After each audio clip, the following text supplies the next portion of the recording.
Boa noite, irmãos. Boa noite, irmãos. Boa noite.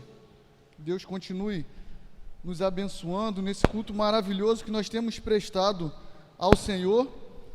Estamos essa semana falando sobre discipulado, sobre ser discípulos de Jesus e discipular outras pessoas. Falar de Jesus, ser discípulo e discipular. E o que é discipular alguém? Discipular alguém é falar de Jesus para essa pessoa. É ensinar aquilo que Jesus nos ensinou. Aquilo que nós sabemos de Jesus, nós falamos. Hoje pela manhã o pastor esteve falando sobre discipulado. E agora à noite também estarei falando. Hoje de manhã a igreja estava bem cheia, bastante irmãos aqui cultuando. Agora pela noite muitos irmãos estão no conforto dos seus lares. Hoje com a tecnologia muitos conseguem acompanhar o culto de casa. Mas tanto nós que estamos aqui, quanto aqueles irmãos que estão no conforto da sua casa, todos nós temos uma missão de sermos discípulos de Jesus. Jesus não chamou ninguém para ser um evangélico. Jesus não chamou ninguém para ser um líder. Jesus não chamou ninguém para ser um encarregado, um chefe, mas Jesus nos chamou para sermos discípulos. Quando nós olhamos para a Bíblia, Jesus ele chama homens para serem seus discípulos. Jesus não chamou ninguém para ser chefe um do outro. Jesus não chamou ninguém para poder dar ordem, mas Jesus chamou pessoas, homens e mulheres simples, para poderem fazer a diferença. E esse mesmo Jesus, que era chamado de mestre, esse mesmo Jesus, ele vai dizer que nós devemos fazer discípulos.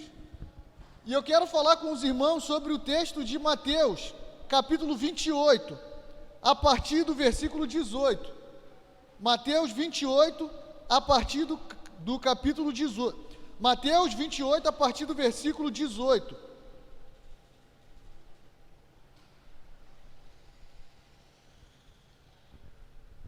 Mateus 18, a partir do versículo 28, a partir do versículo 18. Nós vamos ler aí apenas 3 versículos, o 18, o 19 e o 20. E esses 3 versículos nós vamos meditar um pouco daquilo que Jesus nos ensina.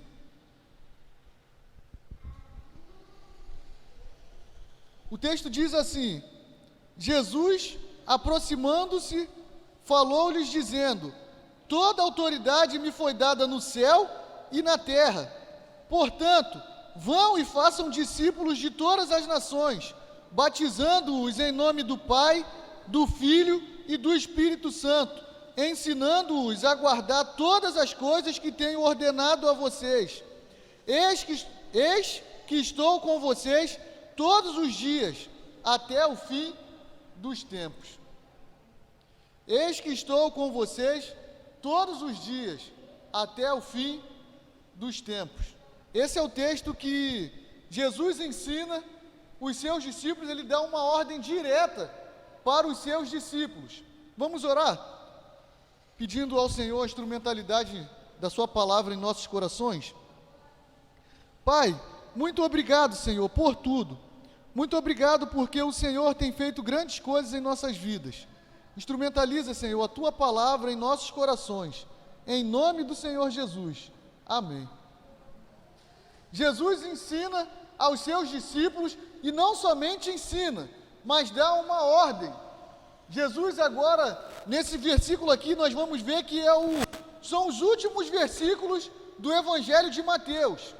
Se você virar a página, ou já a próxima página da sua Bíblia, já é o Evangelho de Marcos. E Mateus, ele termina, como Lucas, como Marcos e como João, ele vai terminar o seu evangelho com as palavras de Jesus, com aquilo que Jesus ensinou, com aquilo que Jesus deixou de recomendação logo após ele morrer e ressuscitar. Jesus aqui nesses versículos, ele já tinha morrido e já tinha ressuscitado. Ele já tinha triunfado sobre a morte. E agora ele vai trazer alguns ensinamentos aos discípulos dele, não tão somente ensinando, mas dando uma ordem direta à igreja, dando uma ordem direta aos seus discípulos. E ele vai dizer aí a partir do versículo 18: toda autoridade me foi dada no céu e na terra. Jesus agora vai dizer que ele tinha toda a autoridade. O interessante é que em nenhum outro versículo nos evangelhos, antes da morte de Jesus, ele disse que ele tinha toda a autoridade. Ele só disse que tinha toda a autoridade depois que ele havia ressuscitado. Por que Jesus falou isso depois que ele havia ressuscitado? Porque agora ele tinha toda a autoridade, até sobre a morte. Jesus tem toda a autoridade até sobre a morte. Nem eu nem você conhecemos ninguém que tenha morrido e tenha voltado a viver. Você conhece alguém que tenha morrido e voltou a viver? No dia que isso acontecer, vai ser manchete no jornal no mundo inteiro. Porque ninguém nunca foi à morte e voltou. Foram pouquíssimas pessoas na história da humanidade. Jesus ressuscitou Lázaro e mais alguns, mas foram pouquíssimas pessoas que experimentaram isso. Mas todas essas pessoas que Jesus ressuscitou, os apóstolos e outros que ressuscitaram, profetas, todas essas pessoas voltaram a morrer. Ninguém nunca ressuscitou e ficou uma vida inteira, permaneceu eternamente vivo. Somente Jesus. Por isso que ele vai dizer que ele tem toda a autoridade, todo o poder emana dele. E agora Jesus, com toda essa autoridade que ele tem, porque o próprio Jesus, ele também é Deus, com toda essa autoridade ele vai dizer, portanto, versículo 19, vão e façam discípulos de todas as nações, batizando-os em nome do Pai, do Filho e do Espírito Santo, ensinando-os a guardar todas as coisas que eu tenho ordenado a vocês. Jesus agora ele chega diante dos seus discípulos e ele dá uma ordem dizendo que eles deveriam reproduzir mais discípulos, e ele vai dar essa ordem dizendo que ele deveria batizar. O que é batismo? O batismo é a morte do velho homem e o nascimento de um novo homem em Cristo. Ou seja, nós morremos para o mundo, nós morremos para o pecado e agora nós nascemos, nós somos uma nova pessoa, somos homens e mulheres diferentes de tudo aquilo que as pessoas que não conhecem a Cristo são. Nós somos essa diferença. E Jesus vai dizer, batizando-os em nome do Pai, do Filho e do Espírito Santo. Ou seja, nós vamos ser batizados, nós pertencemos à família de Deus. Lá em João capítulo 1 vai dizer, todos quanto se cheguem a mim, vos tornará o quê? Ser chamado filho de Deus. Jesus vai dizer isso. Ou seja, quando nós aceitamos Jesus como nosso único e suficiente Salvador, nós somos filhos de Deus, do Pai, Criador de todas as coisas. Nós somos batizados em nome do Filho, o Jesus que morreu na cruz do Calvário. Esse mesmo Jesus que fala isso daqui, é o mesmo Jesus que morreu para nos purificar dos nossos pecados, que nos justifica diante do Pai. Ou seja, Jesus quando morre, ele nos justifica. E o que significa isso? Quer dizer que ele pagou por nós o preço do pecado que nós cometemos. E quando Deus olha para nós, Deus não enxerga os nossos pecados, mas enxerga o sacrifício de Jesus na cruz do Calvário. Por isso que nós somos salvos em Cristo Jesus. Porque Ele pagou por nós o preço do pecado. E em nome do Espírito Santo. O Espírito Santo que é o Consolador. O Espírito Santo que nos ensina todas as coisas, que nos guia, que nos move. O Espírito Santo que nos arrepende, que nos leva a nos arrepender do pecado que nos convence da justiça e do juízo de Deus. E agora Jesus vai dizer: ensinando-os a guardar todas as coisas que eu vos ordenei. Aí uma pergunta que nós fazemos: o que foi que Jesus ensinou? Quem se atreve a responder essa pergunta? O que foi que Jesus ensinou? Nós temos 4 evangelhos: Mateus, Marcos, Lucas e João. E esses 4 evangelhos narram tudo o que Jesus fez, desde seu nascimento até a morte. E Jesus ensinou muitas coisas. Se nós fôssemos fazer aqui um apanhado de tudo que Jesus ensinou, nós ficaríamos aqui o resto das nossas vidas, porque é muita coisa que Jesus ensinou. Mas eu quero destacar com os irmãos 3 coisas que Jesus nos ensinou que nós devemos guardar. 3 coisas que um discípulo de Jesus deve guardar, deve saber, deve ter entendimento sobre isso. E Jesus, ele era o quê? Ele era mestre. E o que é ser mestre?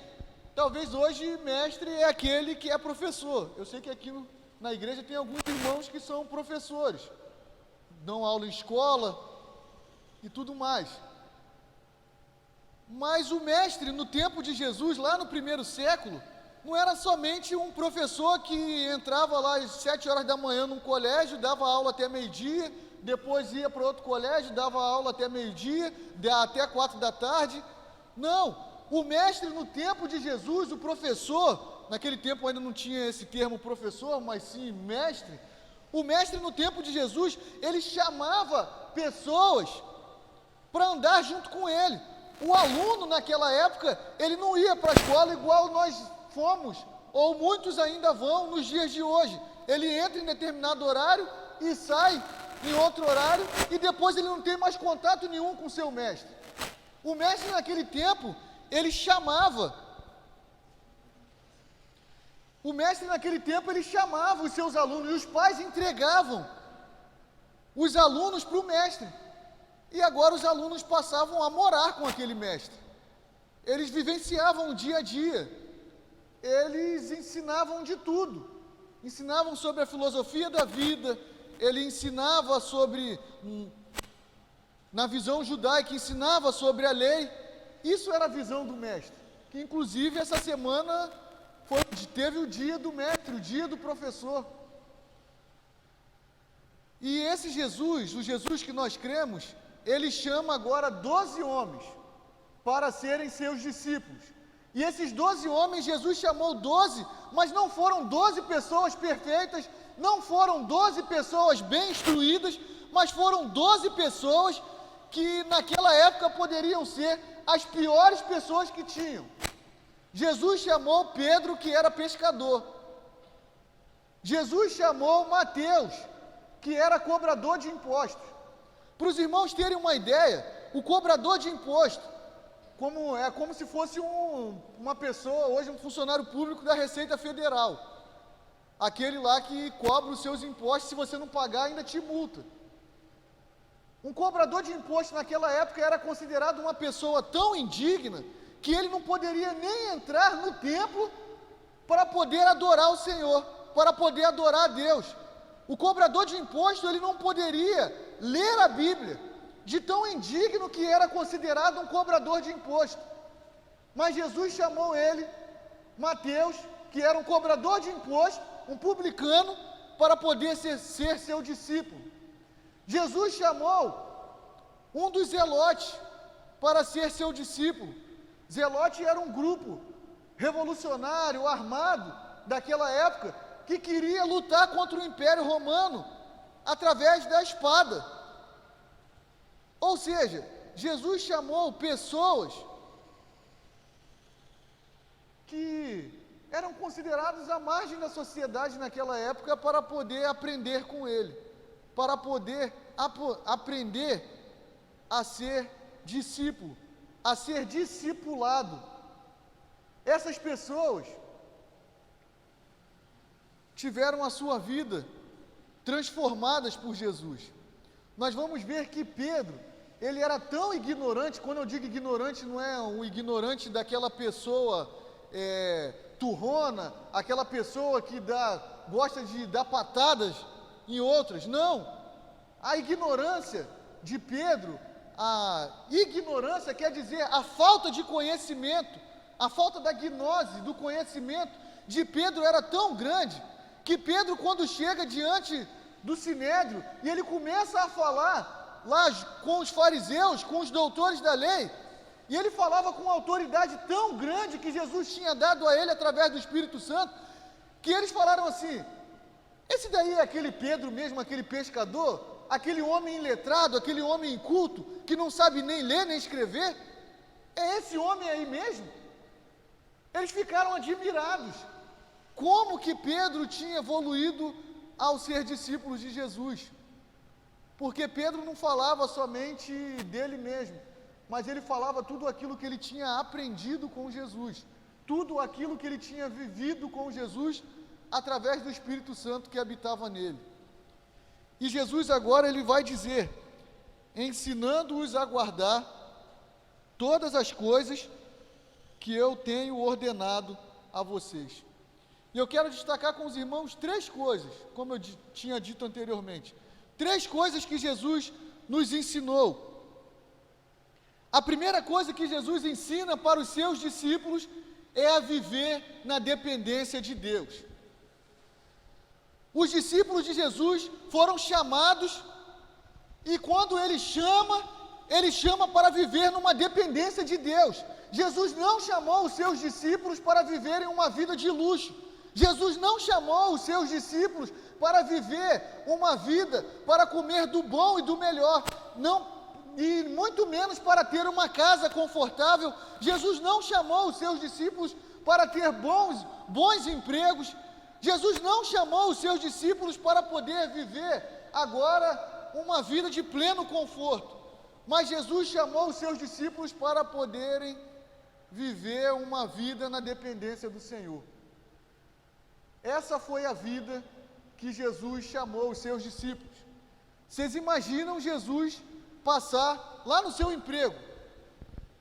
Imagina, Ailton, Jesus lá no seu emprego, você trabalhando, aí passa um homem e chama assim: Ailton, vem e segue-me. Aí você vai falar assim: pô, a Alexandra está em casa me esperando junto com Samuel. Se eu não trabalhar, como que eu vou levar meu sustento para casa? Aí Jesus passou lá pelo Ailton, chamou ele e ele foi. Depois ele passou, continuou e chamou o Marcos.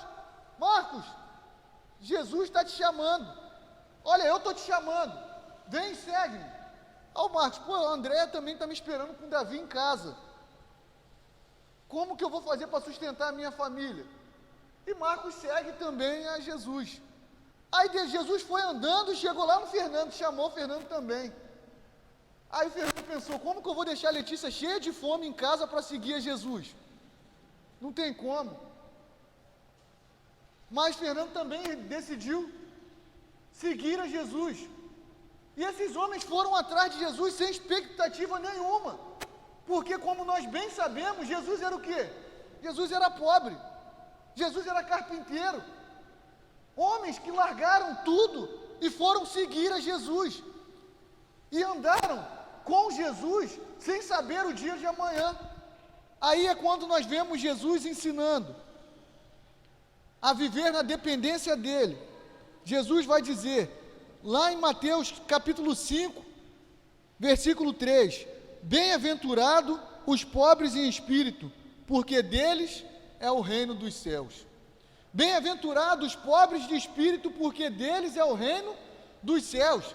E esse pobre aqui, na nossa língua portuguesa, ele é traduzido com um pouco de eufemismo. Eles tiraram um pouco aqui na tradução da verdadeira carga que a palavra no grego tem. Pobre aqui no seu sentido literal quer dizer mendigo. Mendigo é o que? Aquele que não tem nada. Feliz é aquele que não tem nada, aquele que está com fome. Feliz é aquele que reconhece que ele sozinho, ele não consegue chegar a lugar nenhum. Feliz é aquele que anda sobre a dependência do Senhor.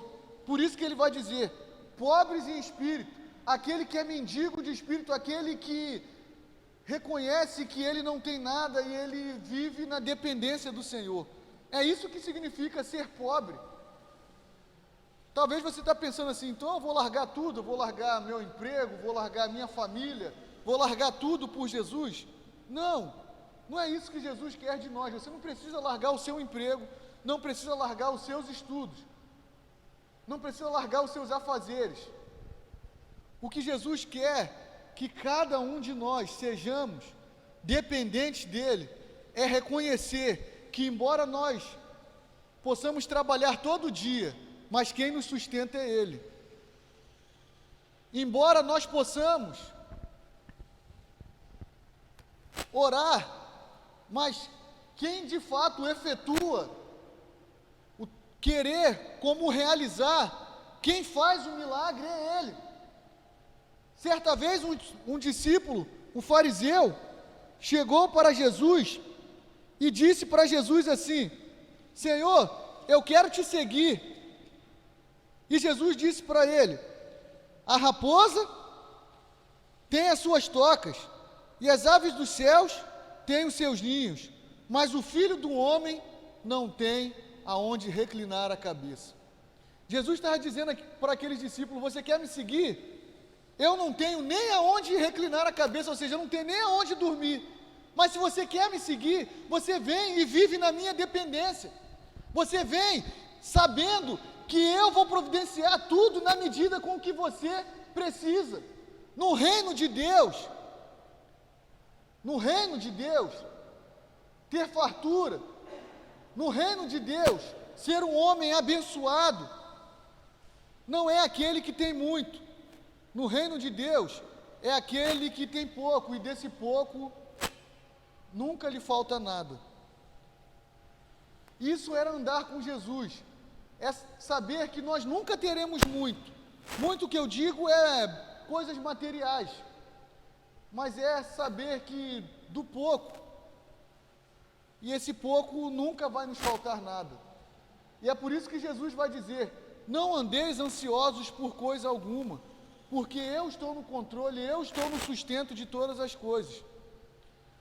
Todos nós estamos ansiosos, andamos ansiosos em algum momento da nossa vida, seja por questões de saúde, seja por questões financeiras, outros por questões emocionais, seja qual for, mas Jesus diz: eu estou no controle de todas as coisas, eu sei o dia de amanhã. É quando Ele vai nos ensinar a oração do Pai Nosso. O que Jesus nos ensina na oração do Pai Nosso? O pão de cada dia nos dai hoje. Por que Jesus diz: o pão de cada dia nos dai hoje? Porque o pão é para cada dia. Quando o povo saiu lá do Egito e chegou no deserto, Deus não deu um caminhão de maná para eles. Chegou, encostou lá um caminhão, ou naquela época uma carroça, cheia de pão fresquinho para eles. Não, o que Deus deu para o povo foi o quê? Um maná diário, um pão a cada dia. O que Jesus nos ensina que viver na dependência de Deus é nós andarmos dia após dia com Ele, sabendo que Ele está no controle. Não adianta se preocupar com o dia de amanhã, porque o dia de amanhã basta o seu próprio mal. E é quando nós vamos ver na Bíblia, e a Bíblia vai nos ensinar isso. Jesus vai dizer, lá o salmista vai dizer: nunca vi o justo nem a sua descendência a mendigar o pão. Lá em Lamentações vai dizer: porque as misericórdias do Senhor se renovam a cada manhã. Ou seja, é vivendo com o Senhor dia após dia. E é assim que Jesus nos ensina a vivermos em sua dependência, sabendo que a felicidade não está nas coisas materiais. Muitos têm muito, outros muitos têm pouco, mas aquele que tem muito não é mais abençoado do que aquele que tem pouco. Todos nós somos abençoados na mesma medida diante de Deus, na medida que nós entregamos, vivemos uma vida uma medida que nós somos discípulos de Jesus. O segundo ponto que Jesus nos ensina é que os discípulos dele são a diferença no mundo. Os discípulos de Jesus fazem a diferença aonde estão.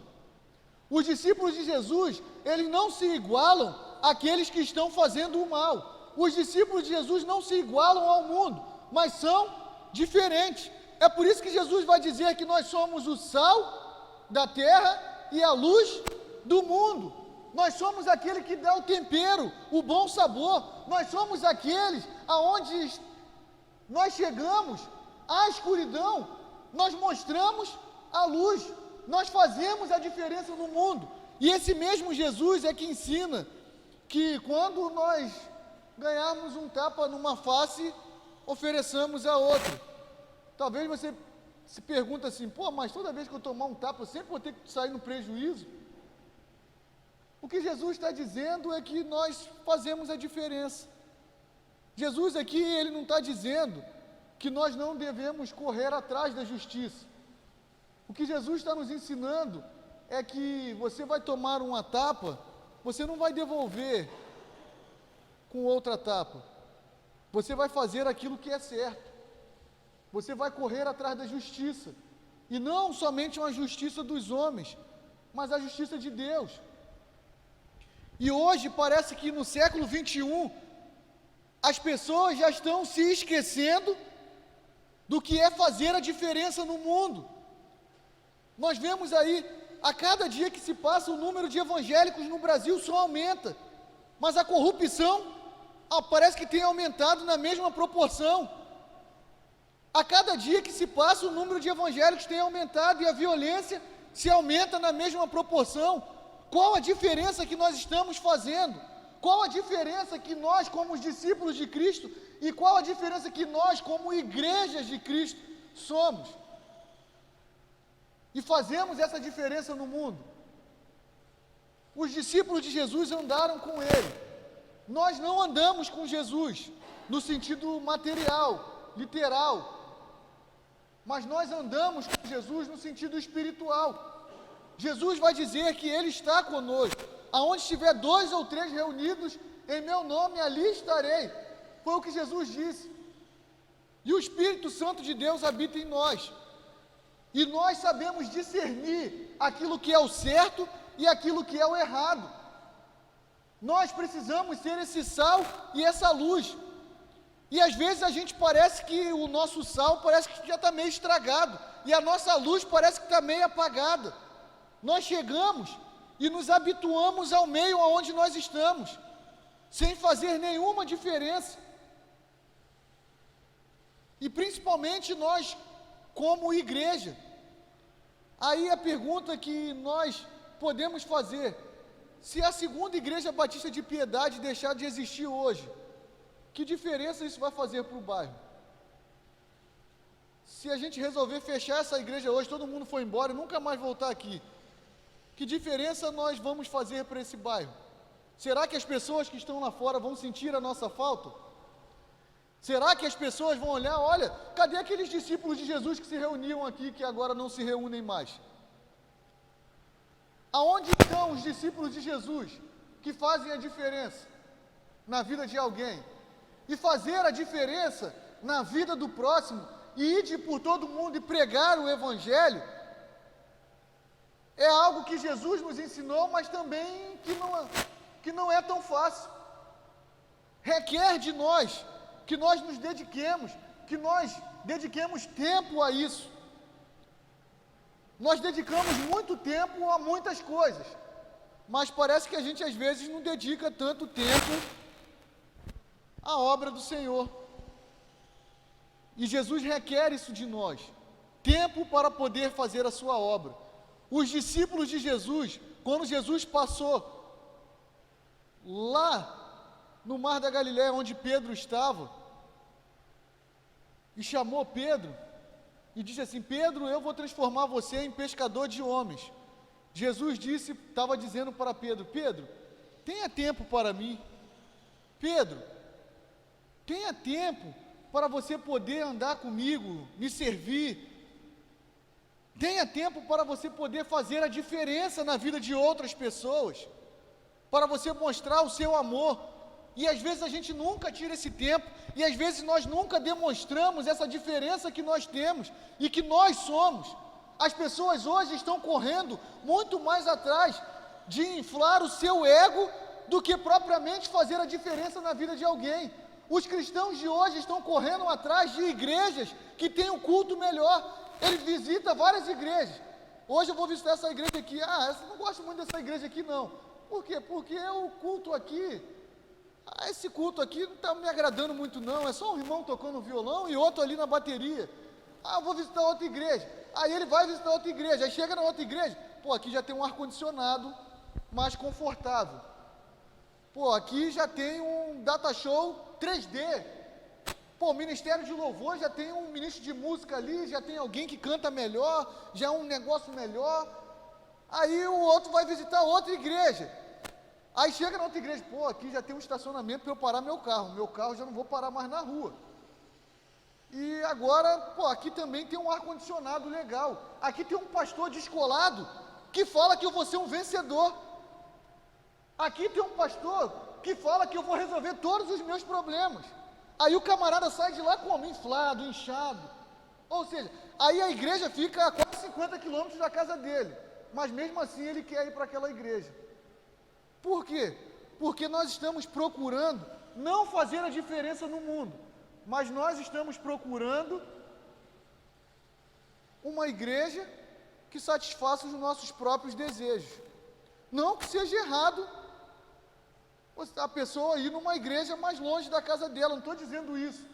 O que eu estou dizendo é que às vezes a gente fica procurando igrejas que possam inflar, uma igreja que possa ter um culto melhor, como eu ouço sempre na juventude. Eu gosto daquela igreja lá, porque lá tem um culto muito legal. E nós nos esquecemos que o culto não é para nós, o culto é para Deus. O mesmo culto que Deus está recebendo de nós aqui hoje, nessa noite, é o mesmo culto que Deus está recebendo lá na Igreja Batista do Meia, lá na Igreja Batista Atitude e qualquer outra igreja aqui na PIB de Piedade, na PIB de Quintino, em Água Santa. É o mesmo Deus.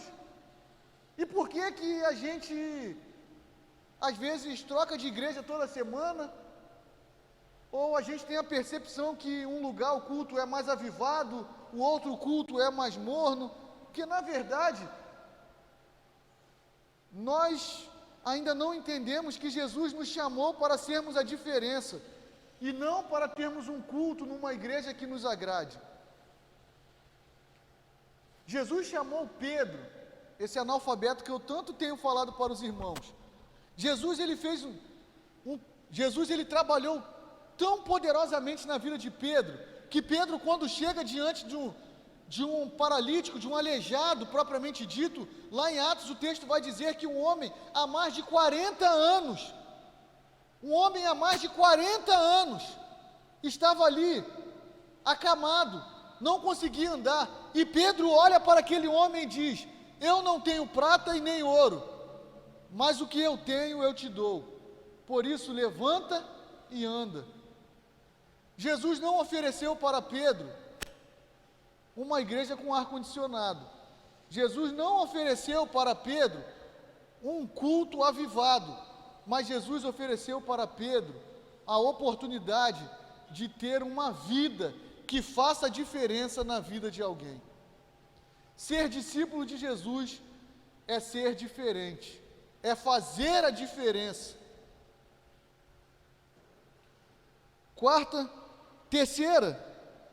Terceiro ensinamento que nós aprendemos com Jesus.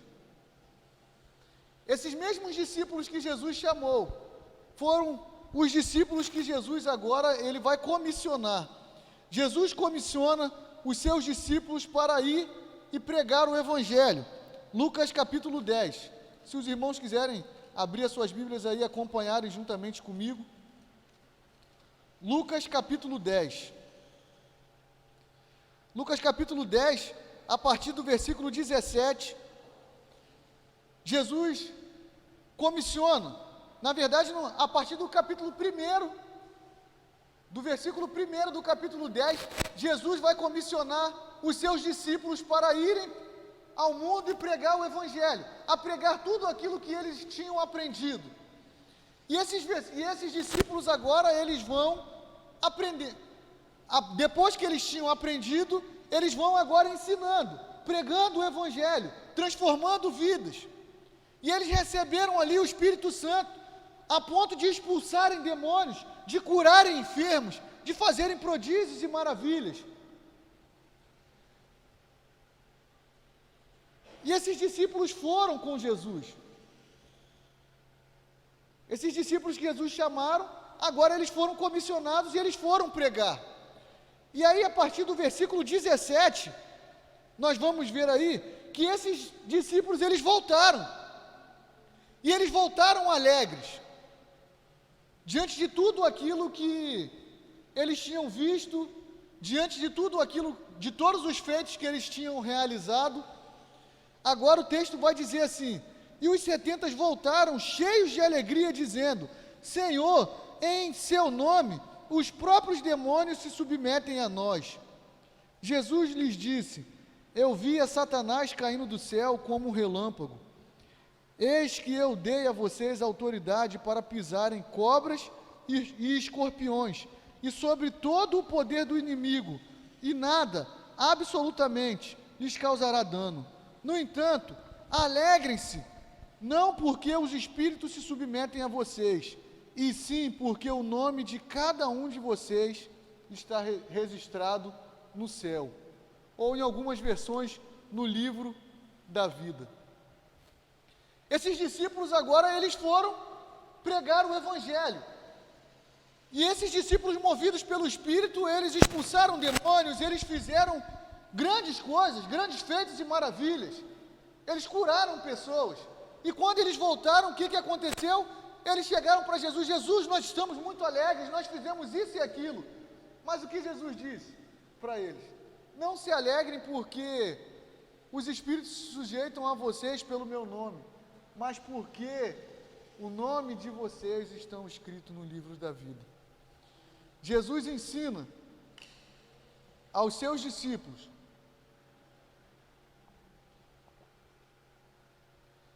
que a maturidade cristã,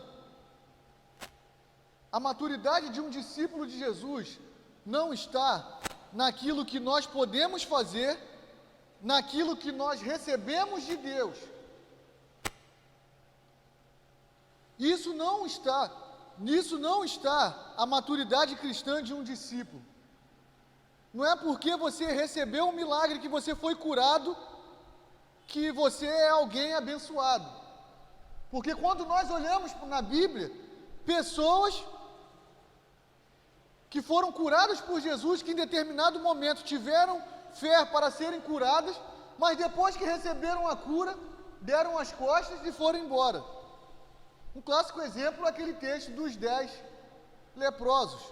9 foram embora e só um voltou. Ou seja, isso não quer dizer que você é alguém extremamente abençoado por Deus ou alguém salvo. O fato de você receber uma bênção do Senhor, isso também não significa que você é alguém extremamente abençoado. Você recebeu um emprego ou recebeu uma promoção no trabalho, mas o fato de você ser um cristão abençoado, um cristão maduro na fé, é o fato de você se alegrar na salvação que existe em Cristo Jesus. A salvação que existe em Cristo Jesus é o principal fator da alegria de um discípulo, é o principal fator na alegria de quem serve ao Senhor. Porque quando nós temos a certeza da nossa salvação, quando nós temos a certeza que o nosso nome está escrito no livro da vida, por mais que nós estejamos passando por todos os problemas, ainda assim nós conseguimos nos alegrar no Senhor, ainda assim nós conseguimos erguer a nossa cabeça para poder vivermos uma vida dizendo: aleluia, glória a Deus, porque o Deus a quem eu sirvo é fiel. Porque eu acredito que muitas vezes, em muitas fases da nossa vida, olhando numa visão somente material, nós não temos motivos para bendizer ao nome do Senhor. Seja sincero, em muitas dificuldades que nós passamos em nossa vida, parece que Deus nos abandonou. Às vezes a gente passa umas situações, seja de saúde, seja financeira, seja problema com os nossos filhos, problema no casamento, a gente fala assim, parece que Deus nos abandonou, Deus foi embora e me deixou aqui. E a gente parece que nunca vê uma luz no fim do túnel. Mas diante dessa situação, aonde nós encontramos força? É no fato de nós sabermos que o nosso nome está escrito no livro da vida. Aí está a nossa maturidade cristã. O nosso nome está escrito no livro da vida. É nós termos certeza da salvação que existe em Cristo Jesus. Principalmente nos dias que nós estamos vivendo hoje. No dia que nós estamos vivendo hoje, para nós perdermos a nossa vida é um estalar de dedos. Quando a pessoa não morre de Covid, dá um infarto. Quando não dá um infarto, é uma bala perdida. Quando é uma bala perdida, é um acidente de carro. Quando não é um acidente de carro, é um problema outro qualquer que ceifa a sua vida. Outro dia, não sei quantos irmãos aqui assistiram, isso já tem um tempinho. Um camarada lá em Copacabana surtou dentro do apartamento dele, pegou o botijão de gás e tacou pela janela. Aí um camarada estava passando na calçada, acertou aonde? Na cabeça do camarada, estava passando na calçada. Morreu na hora. Ou seja, até por um botijão de gás voando da janela, as pessoas estão morrendo. E você está se perguntando, por que nós morremos? Porque faz parte da vida. Quando nós olhamos para os discípulos de Jesus, lá em Atos, nós vamos ver que Tiago morreu degolado. Esse Pedro, que nós tanto falamos dele aqui, esse Pedro, ele morreu de cabeça para baixo numa cruz. Paulo também teve a sua cabeça decapitada.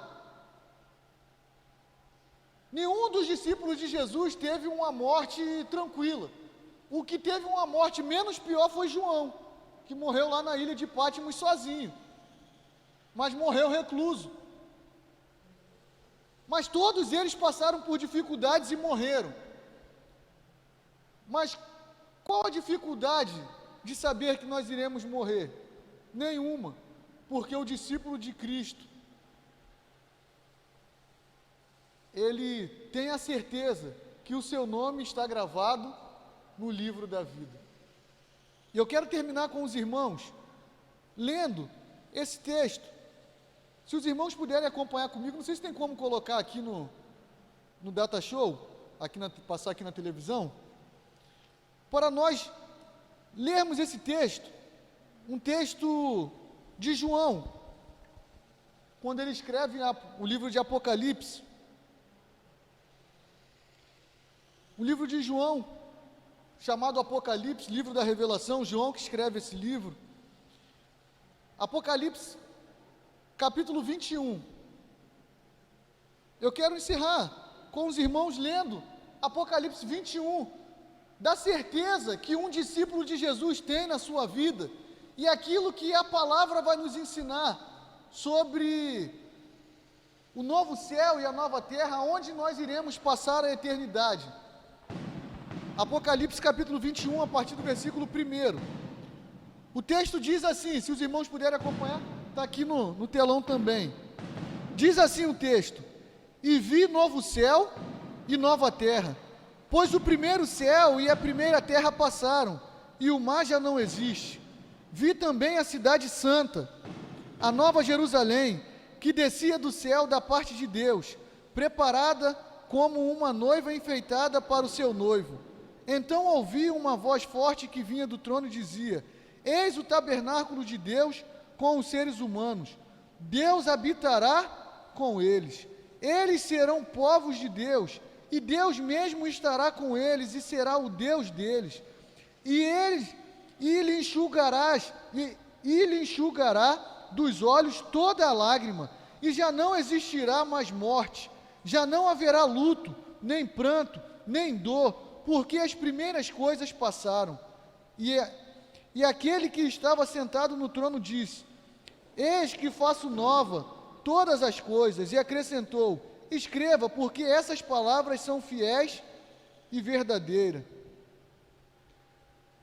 Vocês percebem como que agora, no final de todas as coisas, quando o nosso nome está escrito no livro da vida, o discípulo de Jesus, que tem a certeza, a plena convicção da sua salvação, aquilo que nós olharemos e enfrentaremos no nosso futuro, talvez quando você pensa assim, nós enfrentaremos o nosso futuro, talvez você pensa, olha, nós enfrentaremos um futuro ruim, um futuro amargo, mas não, Deus está nos dando a promessa, aí no versículo 4, lhe enxugará toda lágrima, Ele nos enxugará toda lágrima, essa lágrima que nós choramos hoje, Deus há de enxugar um dia, Deus há de enxugar as nossas lágrimas, essas dores que nós sentimos hoje, Deus há de curar as nossas dores, essa sua dor de coluna, essa sua dor, dor de coluna é uma coisa que muitas pessoas têm, até o Fernando tão novo, coitado, está todo arrebentado ali, ó. Essas dores de coluna, Deus há de restaurar, nos dá uma coluna nova, perfeita, uma visão nova. Eu tão novo, só tenho 30 anos, mas sem óculos eu não estou enxergando quase nada.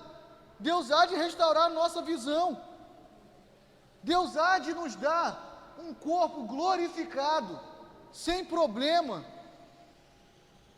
Aquela conta que está atrasada, nós não pagaremos mais, na eternidade tudo estará por conta de Deus.